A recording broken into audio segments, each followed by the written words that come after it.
King Edward VII, gregarious, flirtatious, self-indulgent, and the eldest son of Queen Victoria.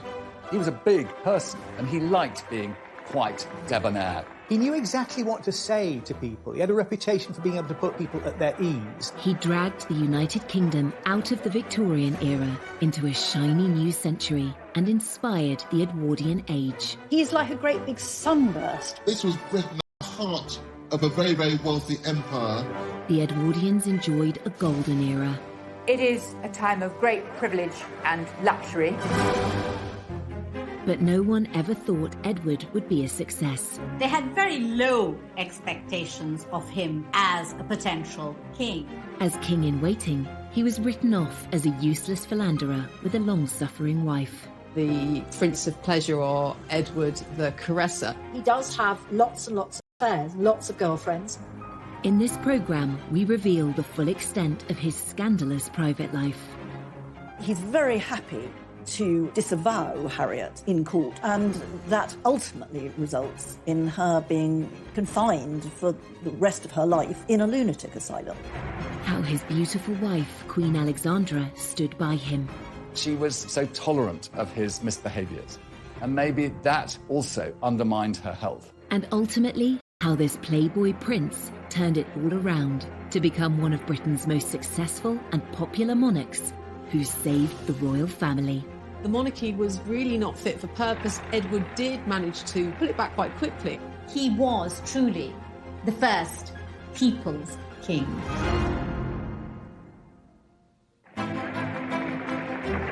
London, the 9th of August, 1902. Coronation Day for the new King Edward VII. The ceremony marks the dawn of a new century and a new era of British royalty after 64 years of Queen Victoria. Edward's coronation was a huge affair. Much was expected of it, and really the eyes of the world were fixed upon London, anticipating this great event. He absolutely knew as king it needed to be one of those occasions with great ceremony and drama. And he made absolutely certain that he was the principal player in that story. King Edward was driven to Westminster Abbey, accompanied by his consort, Queen Alexandra, his wife of nearly 40 years. The ceremony wasn't filmed, but this fascinating footage reveals what it might have looked like. It was filmed more than a month beforehand in front of a charming painted backdrop of the Abbey. It was released on Coronation's spectacular triumph. It would pave the way for the Edwardian age, which would go on to last for more than a decade until the outbreak of the First World War. The Edwardians enjoyed the spoils of the British Empire in an era that would be known for its elegance in fashion and the arts, and its advances in design and technology. It was all a long way away from the gloomy formality of the Victorian age. It's ceasing to be the sort of horse-drawn, slow society. It's becoming the fast transit modern society with developments in transport, telecommunications, assembly lines are coming in. So this is becoming a recognisably modern society. And for the upper classes, I think you could probably say they never had it so good. The luxurious lifestyle of the Edwardian aristocracy is perfectly demonstrated in glossy romantic dramas like Downton Abbey. Low-paid domestic staff service the needs of their lords and ladies of the manor, a tradition that continued into the reign of King Edward's son, George V. Royal historian Alistair Bruce is an expert on the Edwardian era. In Downton Abbey, you see this sense of everyone having their place, be you the King Emperor at the top, or the person who scrubbed the streets or lit the gas lamps. Right from the start of his reign, King Edward was keen to transform the public face of the monarchy. That included upgrading Buckingham Palace and building Admiralty Arch, transforming the Mall into a world-class ceremonial route. The royal pageants we know today, the weddings, jubilees and flypasts, all have their roots in the plans of Edward VII. Going under Admiralty Arch down towards Buckingham Palace. All of that, in a way, was being constructed in this period and sort of being presented as something that had happened from time immemorial. King Edward's mother, Queen Victoria, was rarely seen in public. She had spent much of the last 40 years of her reign in mourning for her husband, Albert. Now, Edward wanted to put on a show.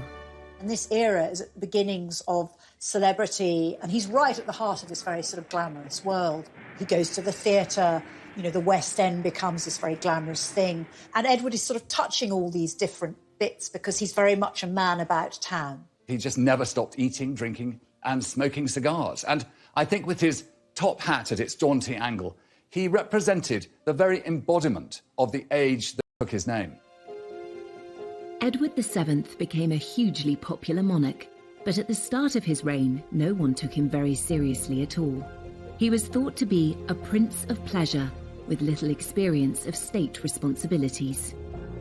There were reservations among some that really this was an intellectual. He was a kind of good time boy. He could take people out. He would entertain them at banquets. He knew exactly what to say to people.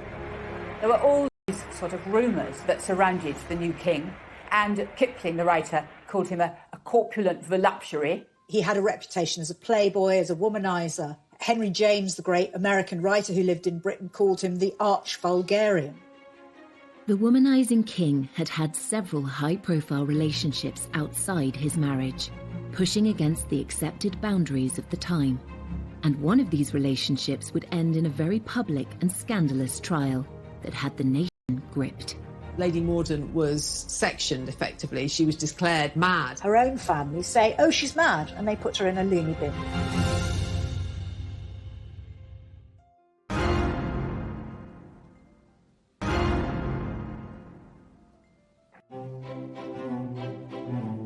Before he became king, Edward VII had a reputation as a carefree prince of pleasure with dozens of mistresses. Known to his family and friends as Bertie, his first encounters with women took place when he was just 19, at a time when Queen Victoria and Prince Albert kept the life of their son and heir under strict control. Throughout time, human beings will find their sexual expression, and that was no different for aristocrats and even princes of the royal blood. And yet, for Bertie, it was difficult because he had parents who established such strong moral codes into which he was actually a prisoner. His mother, Queen Victoria, despaired of Bertie's potential as heir to the throne. He was, to her, really a massive letdown, certainly compared to his father, Albert. And Edward really turned his attention away from the schoolroom and instead lived a life of pleasure. At the age of 19, in a break from his studies at Cambridge, Bertie was sent to train with the Grenadier Guards in Ireland. The Queen thought this might knock a sense of duty into him. Bertie, in the eyes of his family, makes his first really big mistake in 1861. He's living at an army camp in the Curragh in Ireland. A kind of sexual prank takes place in that some of his fellow officers invite this woman, Nellie Clifton, the woman of easy virtue, and he goes and he finds her in his camp bed, and he's very keen on this. And I remember when I was researching this and looking at Bertie's diaries, there's an entry around this time at which he says, NC first time, NC is Nellie Clifton, NC second time, NC third time. There was absolutely no question that the young prince slept with Nellie Clifton. But this was something that was complete. It was only natural that his fellow brother officers would give him the chance to discover his sexual identity too. And what human being of that generation, given that huge opportunity in relation to the prison he'd lived in, would turn it down? When Victoria and Albert found out, they were appalled and urged Bertie not to be tempted by women. They were also trying to arrange his marriage to Princess Alexandra of Denmark. Albert dreaded the effect of what he called Bertie's fall from grace on their wedding plans. With this incident, it was his great worry that the future king of Denmark would not allow his daughter, Princess Alexandra, to marry a broken prince. Albert needn't have worried. Bertie's engagement to Alex went ahead without difficulty. Living in different countries meant they barely got to know each other before their marriage. And they met for the first time in the Cathedral of Speyer, near Heidelberg. They got on very well. But of course, the wedding itself had to wait several years because she was young. Alex was 16 at the time, the sweet-natured oldest child child of Prince Christian of Denmark. She was famously gorgeous. She was very lively. She wasn't particularly bright or well educated, but she loved having a good time and she rode a horse beautifully. She was a lot of fun to be with. They married 2 years later in 1863 and were very much in love. Bertie was faithful to Alex at the start, and she had no idea he had a roving eye. But he was soon meeting other women, at first out of her sight in the brothels of Paris. He does have lots and lots of affairs, lots of girlfriends. Even after he gets married, he had a tremendous reputation in Paris for visiting brothels and going to the theatre and having affairs with opera singers and actresses. In Bertie's social circle, adultery was really a sort of recognised sport. Bertie may have thought, well, you know, they're all at it, why on earth shouldn't I? Bertie's adventures in Paris began in 1864 when he was 23, just a year after his marriage to Alex. We know that he went to a very classy brothel called Le Chabonnet. Our knowledge about this mainly comes from later years, when the fixtures and fittings of this very fancy brothel were sold off, and certain kind of objects become associated with Bertie. The prince is said to have used this chair to entertain 2 women at once. But this is a kind of 2-level construction. It has a kind of a platform at the top and a platform at the bottom, and it has handles. And it's quite hard, to be absolutely frank, to work out quite what you would do on this. It's believed Bertie also enjoyed the use of this silver swan Filled with champagne to entertain his ladies. Bathing in champagne seems a bit like the idea is probably better than the execution. Bertie may have pulled off these escapades in France without the knowledge of his wife or his controlling mother, but he had other relationships closer to home, which soon came to their attention. It's very hard to know how many mistresses Bertie had. There's hardly any letters, any correspondence from women is preserved in Bertie's papers. And this makes it very difficult to trace the exact nature of his relationships with all the women who were named. Bertie's favourite women came from aristocratic and celebrity backgrounds. He would meet them at society dinners, dances, and even at the theatre. We know he had very much a soft spot for Wagner, but we also know that he liked a more kind of rumbustious sort of theatre, the sort of theatre in which people showed their legs.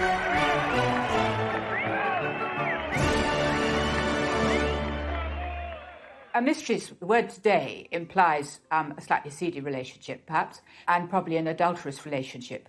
For Edward VII, I think he thought these relationships were sort of what he deserved to have as prince.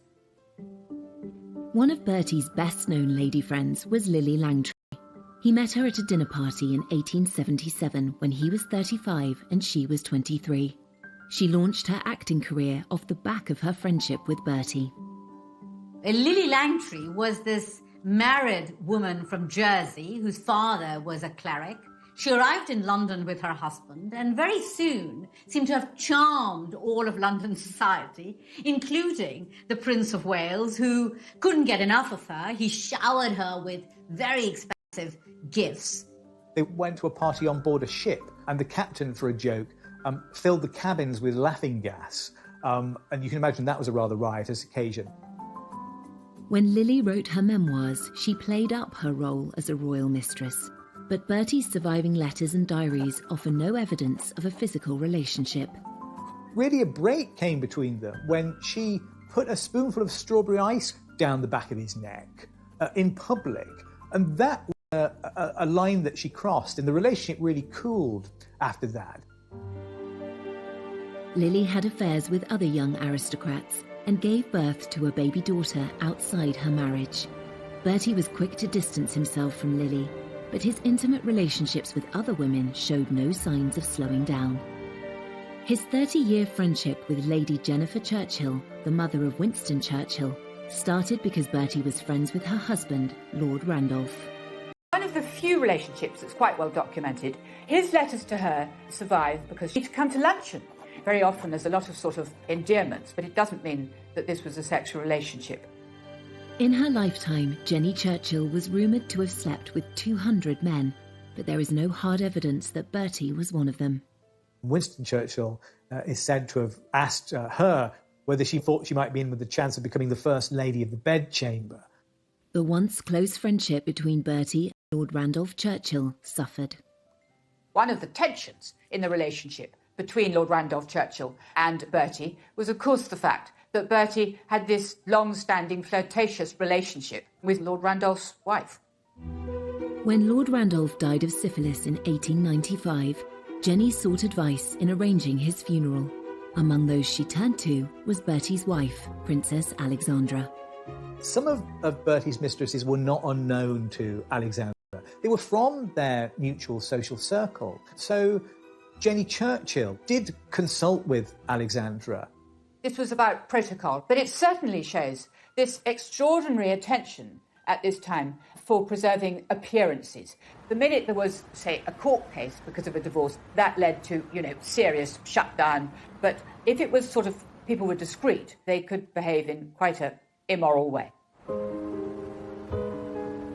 One of Bertie's female friendships did lead to a divorce case and a serious scandal. It had begun in 1867 when he started calling on Lady Harriet Mordaunt. Her sisters were friends of Bertie's. Harriet Mordaunt was a young woman who was married off to Sir Charles Mordaunt, a rich aristocrat. Harriet was 20 and 12 years younger than her husband. When he went abroad on a fishing holiday, Bertie visited her in the country and watched her riding her 2 new white ponies. But Sir Charles came home early and found them together. Historian Anne Somerset is one of Harriet's descendants. He flew into a terrible rage, and the Prince of Wales made himself scarce. Sir Charles had the ponies dragged before Harriet, and the ponies were shot before her eyes. Worse was to come 8 months later, when Harriet gave birth to her daughter Violet. The premature baby made Harriet panic.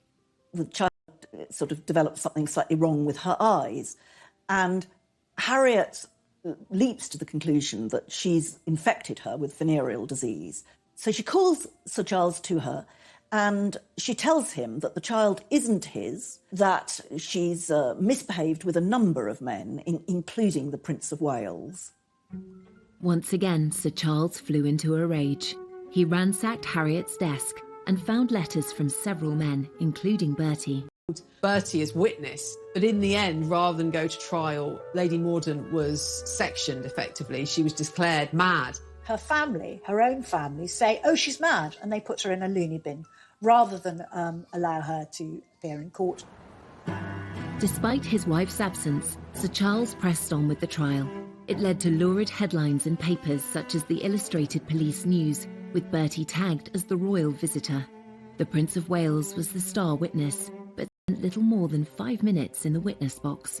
He was questioned in a very cursory way in that court. He wasn't asked anything very detailed. He was simply asked in a way to deny the affair. He's very happy to disavow Harriet in court under oath. And, that ultimately results in her being confined for the rest of her life in a lunatic asylum.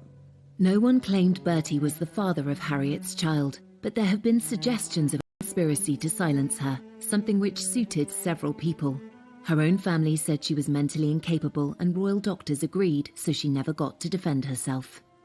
There's a suggestion that, Bertie was sort of colluding with Harriet's father, Sir Thomas Moncrieff, to ensure that she was declared insane. And certainly they all seem to have been prepared to sacrifice her, providing that the so-called honour of the family and indeed the status of the royal family was protected.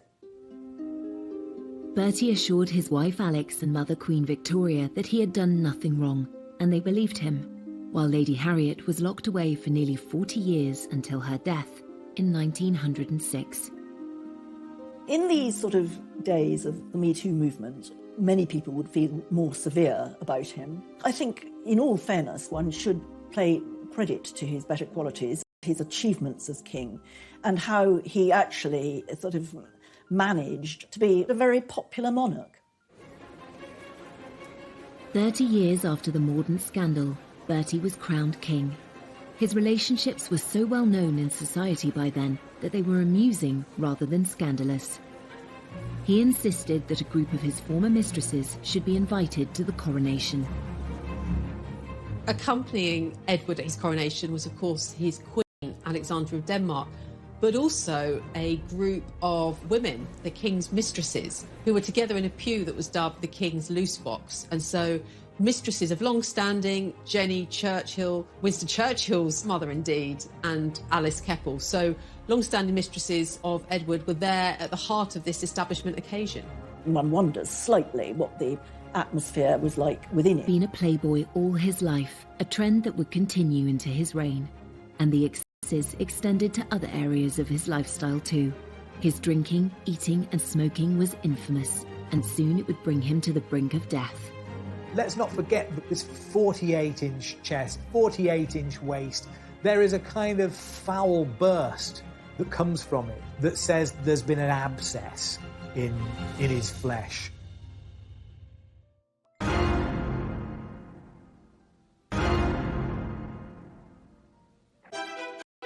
Edward VII spent more than 2/3 of his life with Alexandra of Denmark, his wife and queen consort. At the age of 18, Alex took part in an arranged marriage with the rebellious and hedonistic Prince Edward, who had grown up starved of affection by his strict parents.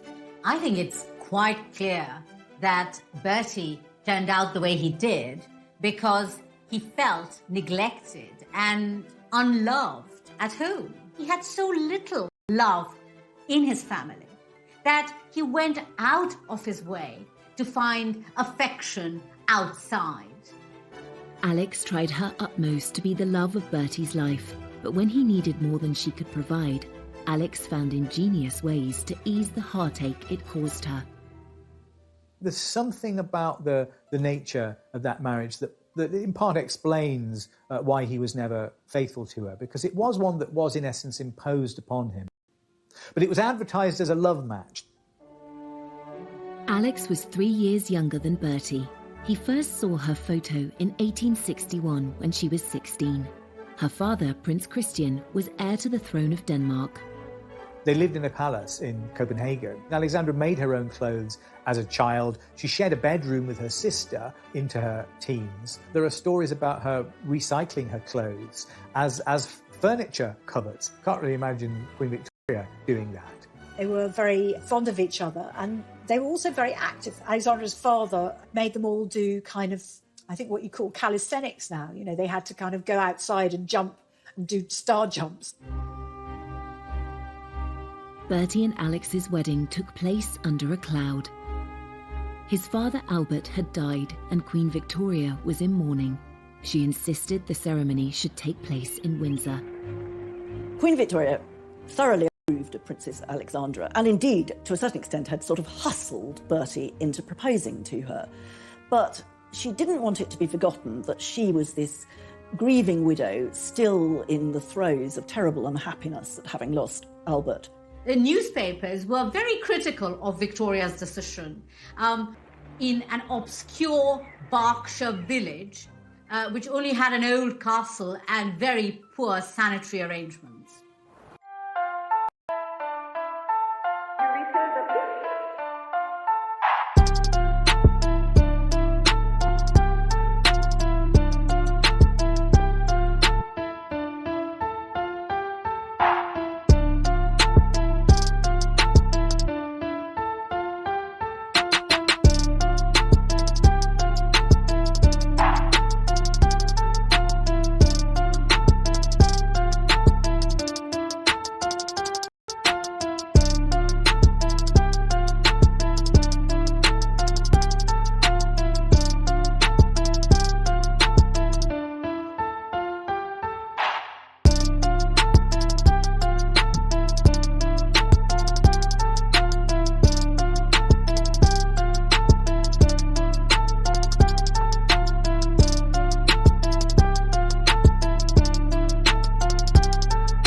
St. George's Chapel was chosen as a private venue convenient for the Queen, so she would not have to leave the castle or meet the public. Victoria sent word that the guests and bridal party should dress in colours of mourning. At least Alex was allowed to wear white. There's a great painting by Frith in which you see the married couple, and then above there's a sort of box in the wall where the Queen stands and all the light is on the Queen. The Queen's grief also taints the wedding photographs. She insisted that a bust of Albert should join them while she sat between the married couple. Albert has to be brought into the photograph. It's like a kind of Weekend at Bernie's thing, isn't it? His corpse is almost in that photograph with them. Having cast a shadow over Bertie and Alex's wedding, the Queen would exert a similar controlling grip over their marriage. Though he loved his mother and wanted to please her, Bertie struggled to find a role for himself.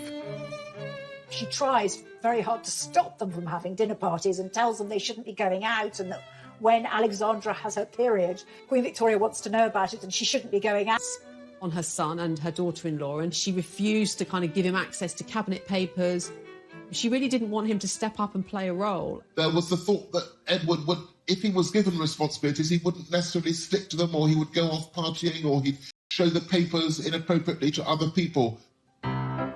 With no immediate royal duties to take up after their wedding, Bertie and Alex moved into Marlborough House on London's Pall Mall, a stately home less than a mile from Buckingham Palace. The young couple became the toast of high society. When Bertie and Alex sort of plunged themselves into the social world, it was very exciting. Invitations to Marlborough House were hotly coveted. The Marlborough set, the people associated with them. There's a sort of frat house kind of atmosphere, I think. Everybody stays up late, they play billiards, they drink quite a lot. Bertie and Alex were London's most fashionable couple, and Alex soon established herself as an influencer. Society women rushed to follow her example. Alexandra had an incredibly good figure, and she loved clothes, and she had an actual sense of what looked good. She popularised jewelled chokers or multiple strings of pearls or diamonds, but actually that was to hide a scar on her neck. But she looked so attractive that other ladies adopted the whole fashion, and that became all the rage. Alex also had a positive influence on the reputation of the royal family. She was a person who worked through persuasion rather than by aggressive argument, but she found ways of making her own way. Alex was soon boosting the royal couple's reputation around the world. When they visited Egypt and Turkey, she was paid a great honour by one of the world's most influential leaders. One of the great powers at the time was the Ottoman Empire. And of course it was Muslim at heart, and the Sultan who ruled it was one who observed all those ancient strictures of his faith. And yet a very special opportunity was given to Alexandra to be his guest for dinner. Now, this was incredibly rare. It was actually unheard of. And yet, because I think she had set such a fine example, she was always so adroit in her behaviour, and she was always so poised, that the Sultan expressed his own affection for the United Kingdom and the power of the British Empire by giving this very single privilege. The Prince and Princess of Wales had 6 children, 5 of whom survived into adulthood. The Queen was determined to watch them all being born, but the last thing Alex wanted was her controlling mother-in-law to show up. This may be nothing more than kind of rude. She wanted to kind of wrong foot Victoria, so she wasn't there waiting outside the door to impose herself as each new baby arrived. Alexandra had 3 children in the first 4 years of her marriage. They weren't perfect pregnancies at all. I mean, her first child, Eddie, was 2 months premature, and her third child, Louise, was born when herself was ill. At the time of Princess Louise's birth, Alex was so ill with rheumatoid fever that rumours of her imminent death began to circulate. The Times newspaper had to publish an official denial. The severe pain in her knees and legs meant she could only sleep with the help of opium or laudanum. Alex was also hard of hearing, and her illness made it worse. As Alex grew older, she was almost stone deaf. And she also had a limp and she was therefore very conscious in public, and she couldn't sort of participate in, in Bertie's vigorous social life of dancing and parties. Alex was determined not to be overwhelmed by her health problems. Once she'd recovered and resumed her role as Bertie's rock, she found ways to create a rewarding social life that meant she could avoid his late nights out.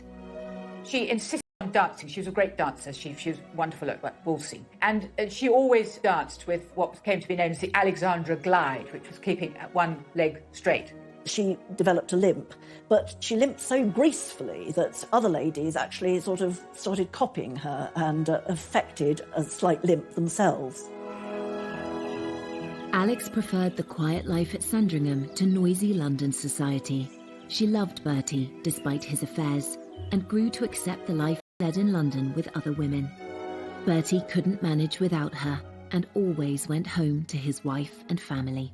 She was looked after by Bertie, and he was a devoted husband and father. It's difficult to know how accepting Alexandra was of Edward's philandering ways, and I think there is evidence to show that she came to a certain level of acceptance. And yet she was so tolerant of his misbehaviours. Maybe that also undermined her health. But together they were a great team. Queen Victoria may have supported Bertie in public, but thought his behaviour was not befitting of a future king. All his life, Bertie was a constant disappointment to his mother, except in the last moment before she died. She seems pleased to see him, and she speaks his name. So that, as far as we know, Bertie is the last word that Victoria spoke. And it's a kind of forgiveness, I think, perhaps, at the end. After nearly 60 years in waiting, Bertie, the Prince of Wales, was now King Edward VII. But his decades of smoking, drinking and overeating were quickly catching up with him. His doctors warned him that without urgent treatment, he might die in the middle of his coronation ceremony.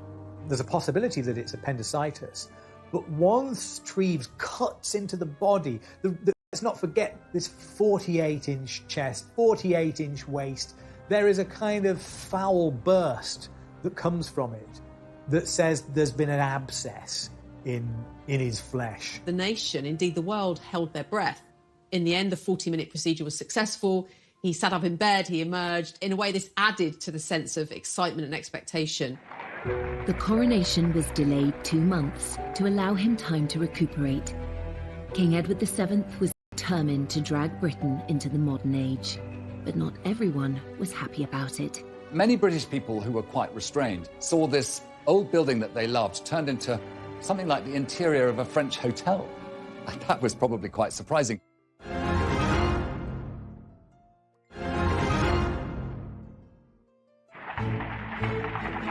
When Edward finally became king, he was determined to modernise the monarchy. The start of his reign heralded a new era of hope, optimism and creativity.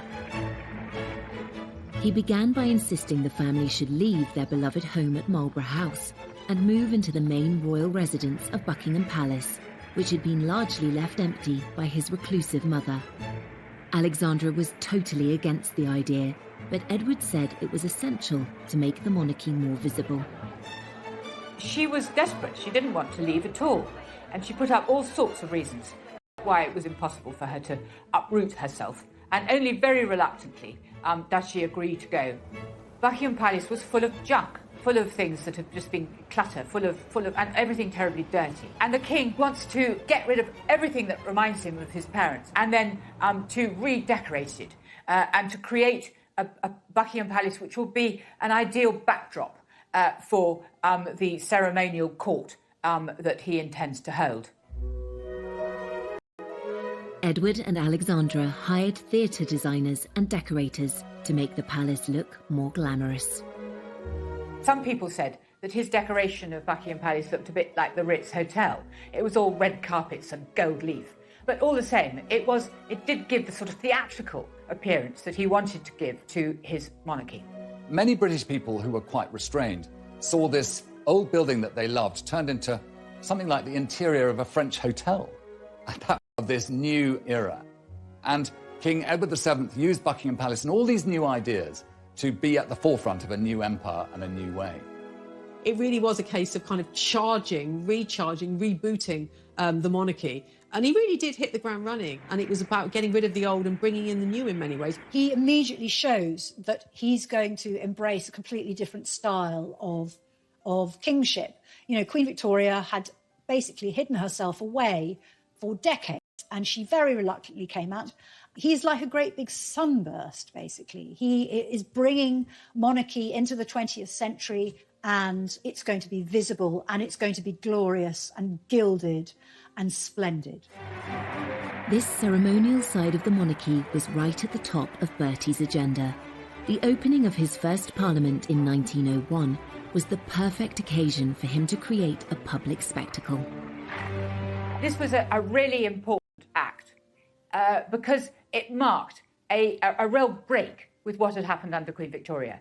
Queen Victoria, particularly in the last 40 years of her reign after Albert's death, very rarely opened Parliament. With Edward, all that changes. He goes to Parliament in a marvellous coach, wonderful horses. He's wearing, you know, all his sort of robes. Alexandra sitting next to him in mourning, but looking absolutely marvellous, as only she could do. When he gets to Parliament, the King reads the speech himself. And this is a very important sign that the monarchy is going to play this very sort of ceremonial position within the Constitution. So here we have him basically saying, you know, it's now different. I am going to be a very present kind of monarch.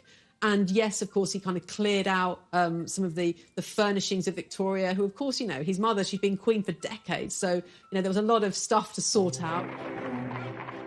Totally unlike his excessively private mother, Edward wanted the public to see the changes he was making. Edward VII was perhaps the first monarch to realise the importance of not just doing the job, but being seen to be king, to be constantly in the public view, to be constantly photographed, which was now becoming possible. So his legacy, perhaps, was his understanding of the importance of being a king who could reach out to his people, who could be seen sort of driving in his car through crowds of people, waving and being amongst them. He was very conscious that he must show himself, be accessible to his people, and not hide himself away, as his mother had done all too often. The king needed to be seen, to be believed, and Imperial Britain felt that it needed spectacle to seduce the masses, really. These great state of events, which proliferate through the majesty of monarchy, are kind of reformulated at the beginning of Edward's reign. As Prince of Wales, Edward had already cultivated a reputation that was almost the polar opposite of his mother's. But as king, the traits which his mother had deplored in him, extravagance, lack of formality, became a real asset. I think there's one way in which you can really see Edward as embodying the spirit of his age, and that he is, in a way, a kind of anti-Victorian. That whole decade is shaped by the desire, I think, to put the 19th century behind it. There's a kind of disgust for the Victorian that is very apparent in the early years of the 20th century and became even greater later. And in a sense, that whole era is rebelling against Victoria, is trying to make a break with her, just in the way that he also tried to expunge the Victoria from his life once she departed the picture. Here was something new and a chance to be breaking free of all that constraint, all that endless British expectation of good behaviour. This was a new king who represented that burst of joy, burst of change, and opportunity for the aristocratic classes to have their great time in the sun. And the ebullience that had perhaps got him into trouble became the very element that made him the success he was. The king loved the new technology that was coming on stream, and he was personally involved in a major moment in international communication. When the first transatlantic radio message is beamed by Marconi, the sender is Teddy Roosevelt, the recipient is Bertie. That's part of the story of the special relationship, the fact that this Morse message goes across the Atlantic and goes from Roosevelt to Bertie. When he received a message from the President of the United States, it was the start of something exciting and new in the 20th century. And of course, he was the first great monarch of that century. This was also the era of the motor car, which gave individuals such freedom to roam. But this exciting invention was a status symbol that only the rich could afford. He was a great aficionado of it. He loved being driven around. I mean, they must have been terrible, smoky old things. But he was determined to represent the creative empire that he was king for. And after all, Britain had brought the world the Industrial Revolution, and its success as a trading nation depended upon its capacity to stay at the forefront of all ingenuity and technology. And he recognised his role in that. In this era of exciting technological advancement, the Edwardians also adopted radical new look, and Edward himself was regarded worldwide as an arbiter of men's fashion. When Edward VII became king, it was a time when gentlemen of his station would change no less than 7 times a day. And so dress and clothing was very much a part of the apparel of kingship. And there was a lot to cover. He was a big person, and he liked being quite debonair, quite ebullient in the way he chose to dress. He also set another trend which still holds today.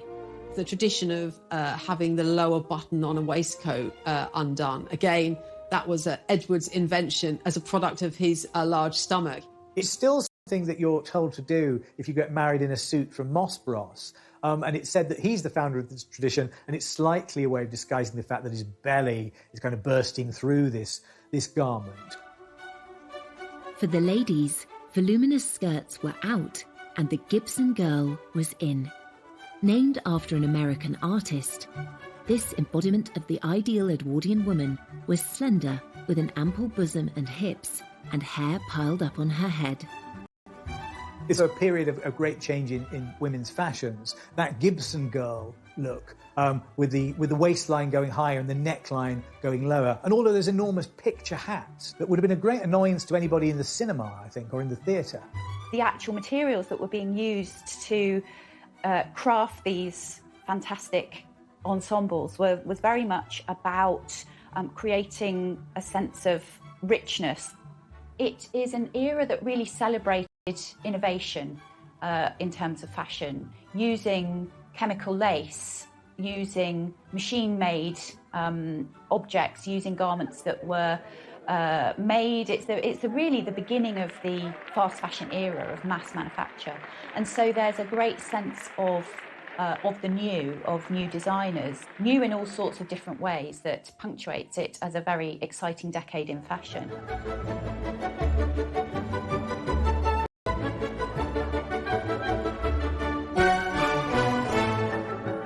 Under the fun-loving king, the leisure and pleasure industries boomed. The Apollo Theatre and the London Hippodrome opened. And another famous landmark, the Ritz Hotel on Piccadilly, which quickly became the ultimate high society destination. The king was a big fan and loyal client of hotelier Cesar Ritz. As these elegant vintage photographs demonstrate, the glitzy new hotel's groundbreaking features included ensuite bathrooms, double glazing, walk-in wardrobes and beds made of brass rather than wood, the definition of luxury. There's also an interesting architectural term here that we can call the Edwardian Baroque. You know, you've got buildings that are on the inside are extremely modern, like the Ritz Hotel, which has a kind of skyscraper structure. It's steel inside there. But the outside of it, you'd think it was, it was something that had dropped down from the Palace of Versailles. It's very ornate, it's gold leaf. When you're walking inside it, it's like a kind of Versailles Hall of Mirrors effect. Everyone hankered for a taste of the high society glamour of Edward's lifestyle. Even if the Ritz was a little beyond their means, they too could enjoy the sophistication of taking afternoon tea at one of the many corner houses, maisons, that sprang up across the country, especially those belonging to the Lyons Corner House chain. Life might have been fine and dandy in Edward's Britain for those who could afford it, but there was a less golden side to the golden era. A huge divide between the haves and have-nots. It's probably too easy to sort of forget about the fact that all sorts of people were actually living in considerable hardship. And in fact, There were very bad class tensions which were intensifying during the reign. Many thousands of men and women were in service at this time. It was a huge employer, but there's no doubt that the hours were long. It was incredibly difficult work. Often the treatment could be very poor. And so life in service really highlighted that distinction between the super rich and those people who were actually providing them with service in the country house setting. The Edwardian era is it's a kind of golden age before the horrors of the First World War. It is a time of great privilege and luxury. But on the other hand, where the Edwardian era gets its sort of tension from is that it's also a period of extreme inequality in income, a period of acute poverty, and a period when you see the beginning of important welfare reforms. Though life in Edwardian times changed dramatically, some things stayed the same. Edward was still seeking companionship from women who were not his wife, and one of them has a direct link to Prince Charles.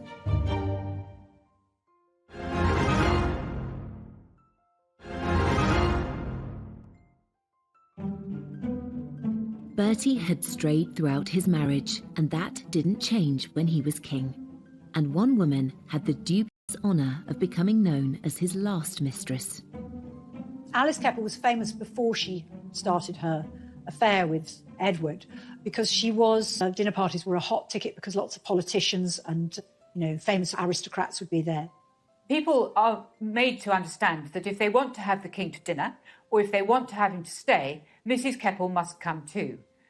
So she constantly accompanies him, and she has a very good effect on the king. She was able to put him in a good mood. If you wanted something out of the king, the best thing was to ask Mrs. Keppel, and she will get the right answer.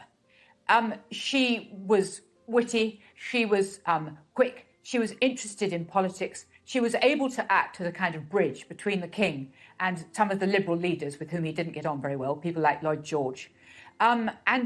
Basically, they both enjoyed being with each other. I don't think it was a very passionate affair, but it was a sort of, it was rather a grown-up relationship. Mrs. Keppel is very interesting because she is much younger than him, and the relationship is one of companionship and friendship. I don't think it is necessarily the same sort of sexually promiscuous relationship that he may have enjoyed in his youth. There's an interesting way that history repeats itself in the relationship between Bertie and Alice Keppel, because, of course, two direct descendants of those people are Prince Charles and Camilla Parker Bowles. Camilla, the current Duchess of Cornwall, happens to be the great-granddaughter of Mrs. Keppel. It says something about what I'm going to call a kind of class consciousness that goes down the generations here. These are people who are all from the same part of society. They all had relationships with each other. Those lines of descent follow, and all their great-great-grandchildren still all know each other. So I think it says something about a kind of continuity of social life, and possibly a continuity of mores from the beginning of the 20th century to the end of it. Two women played a crucial part in shaping the king Bertie became. Mrs. Keppel helped him to broker his relationships with the leading politicians of the day. Meanwhile, his wife Alexandra was by his side on big state occasions, helping him wow the crowds and also throwing herself into charity work.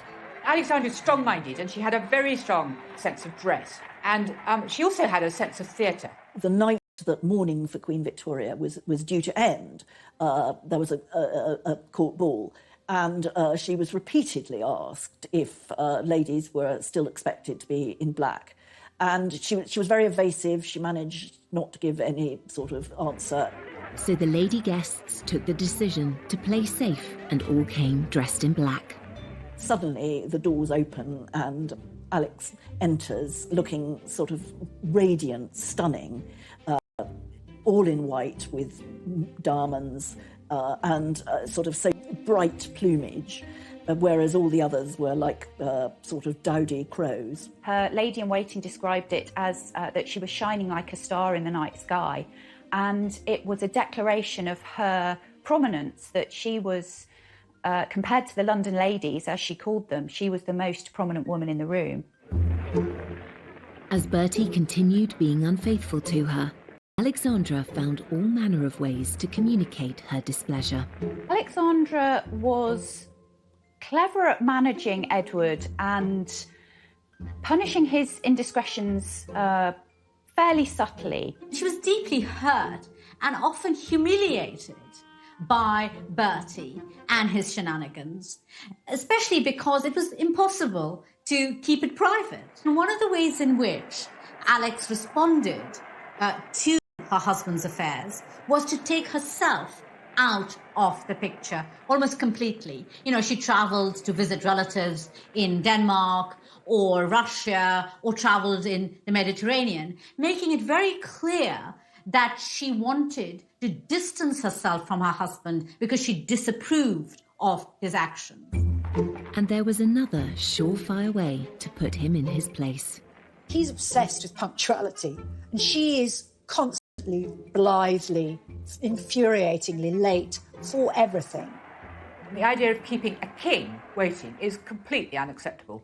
But Alexandra knew exactly what she was doing, and she would appear looking absolutely wonderful, and the king would fume, and the point would be made. But despite the friction over his affairs, the relationship between Bertie and Alex had lots of strengths. There are plenty of eyewitness accounts of great fondness, almost a sort of jollity, really, going on between them. They enjoyed each other's company. They were good-humoured in each other's company. I think, in a way, it's a surprisingly functional relationship, given the circumstances, and a relationship of some complexity. There doesn't seem to have been much agony in it, if I can put it like that. Aside from her mischievous attempts to punish her unfaithful husband, Alexandra threw herself into charity work. Alexandra has an extraordinary sort of innate sympathy. A bit like Princess Diana, she was able to visit hospitals, to talk to everybody she could see, to shake people's hands, to cheer them up. She helped raise funds to fit out a hospital ship named the Princess of Wales that was used to bring back wounded soldiers from the Boer War. She brought a sense of responsibility and kindness to the monarchy. Queen Alexandra, in her own quiet and dignified way, which was compassion, that sense of the charitable, and the loving nature of a state that was in its own way becoming more liberal and more aware of those who needed help. The value that Alexandra brought as queen to her relationship with Edward as king cannot be underestimated, and in some ways she can be seen as his saving grace.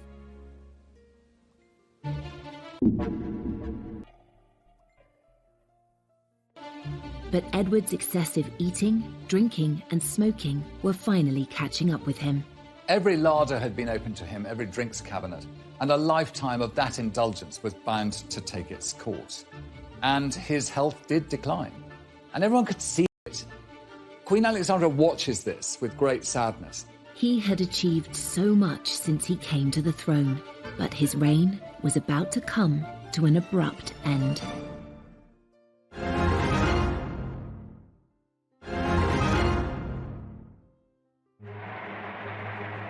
Edward VII was the first king to foster a truly public persona and to be toppled from their thrones. After so many years where the Queen just hadn't been visible, and there really was a sort of rising tide of republicanism, it seemed that, you know, the monarchy was really not fit for purpose, it was out of touch, it had lost its way in many ways.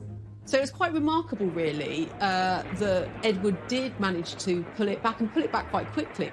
Actually, he won heart, and he did prove himself to be a king fit for the times. And though Edward's reputation as a fun-loving playboy never left him, his many triumphs far outweigh this.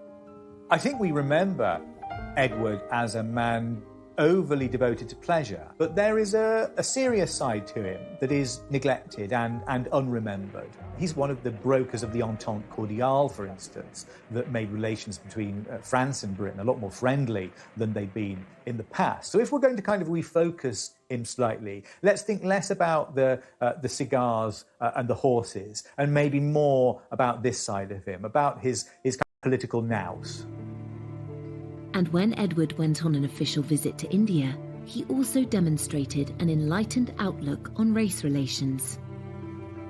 He was deeply shocked by the behaviour of some of the British officials out there, and he came back determined that something must be done to stop the racist behaviour of the English against the Indians. He writes home to his mother that all the people in India would be far more accepting of our rule if he actually treated them with firmness but kindness, not with brutality. He had defied all expectations of him, particularly those of his mother, and he was determined to make sure he didn't make the same mistakes with his own children as she had with him. Edward sets about training his son up to be king. You know, he makes sure that George has a desk next to him. You know, he makes that part and parcel of what you do for an heir, is that you prepare them.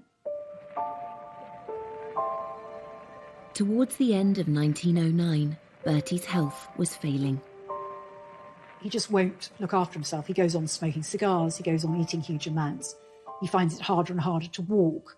And, you know, basically his body gives out on him. Alexandra returned from a trip abroad to find him seriously ill. And on the 6th of May, 1910, Edward suffered a series of heart attacks.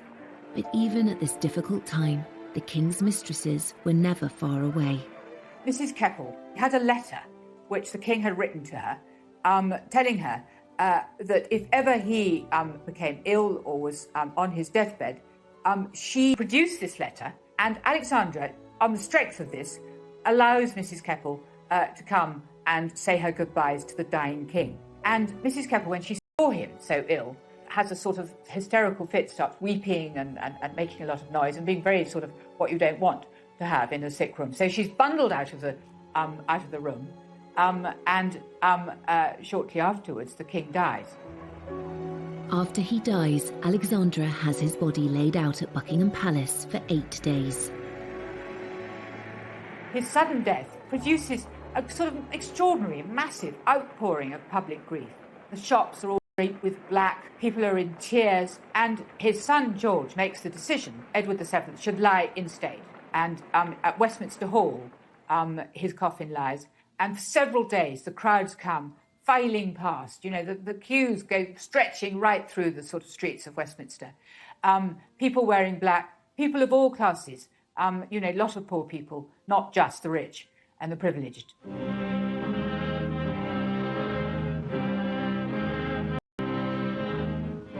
Predictions he would be a terrible king had been proved totally wrong. His funeral was held 11 days after his death, and it too drew huge crowds. The funeral of Edward VII is, in a way, it's the biggest production number of his career. It's the climax of it all.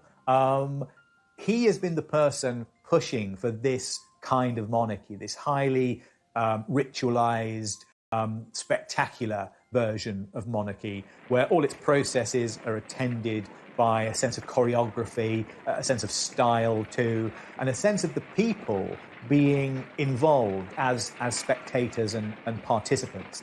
When the crowds cheered him when his cortege passed down the streets of London, they were there out of love. Love for a king that in a very short period of time had managed to establish a relationship with the people that was unprecedented. He was truly the first people's king. I think he represented the grandfather everybody wanted, and this is what royalty does. It sort of embodies that generational reality that every human being lives. And he was very much a part of a dying age, and with the death of the king, the joy and frivolity that he represented and embodied, I mean literally embodied, was seen to be vulnerable, mortal, and gone. Edward VII is remembered as a wise king and a great sportsman. The Edwardian era, like the Victorian era, has now become a legend. Had managed to create an entirely fresh new era, one that is still very much remembered and loved today. A lot of people felt a great sense of regret that the reign of Edward VII was cut short. And some people suggested that, you know, if he'd lived, possibly the golden era could have continued. And possibly the First World War could have been avoided. One legacy of his reign was the fact that the monarchy in Britain survived as it did throughout the 20th century, particularly the First World War, when so many other kings fell from their thrones. Edward VII did succeed in reforming and modernising the monarchy, and perhaps more than that, making the monarchy a sort of central to people's sense of being British. He showed how he could play a difficult situation in lots of ways with, the rising tide of political and social reform and the pressures in Europe. He actually played those to his strength and was seen to be a measured, peacemaking, constitutional monarch, actually exactly what was needed at the time. After less than 10 years on the throne, Edward VII created an impressive legacy. And what of the era that was named after him? When people look back at that time, there is, at one level, a great deal of nostalgia for a lost age of long, lazy afternoons punting on the rivers and evenings spent in, going to the theatres or the music halls in London. He reigned during a remarkable period of flux, and it's left us with romantic impressions of high society living and a touch of bygone luxury that we all secretly long for.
once.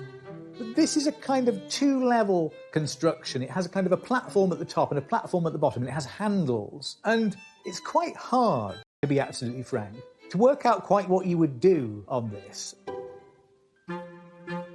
It's believed Bertie also enjoyed the use of this silver swan Filled with champagne to entertain his ladies. Bathing in champagne seems a bit like the idea is probably better than the execution. Bertie may have pulled off these escapades in France without the knowledge of his wife or his controlling mother, but he had other relationships closer to home, which soon came to their attention. It's very hard to know how many mistresses Bertie had. There's hardly any letters, any correspondence from women is preserved in Bertie's papers. And this makes it very difficult to trace the exact nature of his relationships with all the women who were named. Bertie's favourite women came from aristocratic and celebrity backgrounds. He would meet them at society dinners, dances, and even at the theatre. We know he had very much a soft spot for Wagner, but we also know